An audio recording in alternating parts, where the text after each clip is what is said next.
So the idea is you want to capture CO2 from power plant flue gas. It's something that's a major contributor to global warming, and it's also something that has potentially high economic values because you could actually take the CO2 and pump it back into oil wells and into shale formations to kind of reinvigorate the well by repressurizing it. There are so-called liquid amine scrubbers out there to do this. Yeah?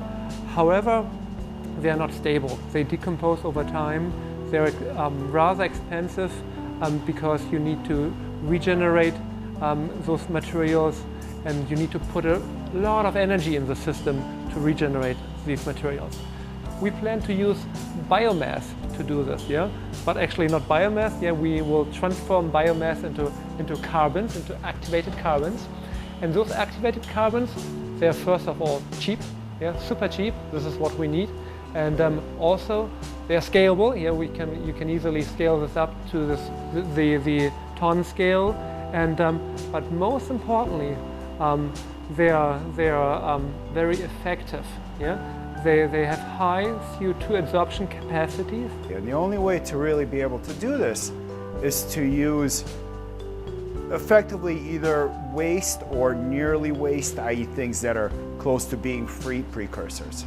So things like, at least in our case, what we're interested in is using waste hemp materials. So from hemp for industrial purposes, hemp for medicinal, marijuana materials actually, and really taking all those things that are really people are paying to haul off from site and taking that waste and effectively having kind of a recycling model where we take it to our site and transform it into very high performance carbons.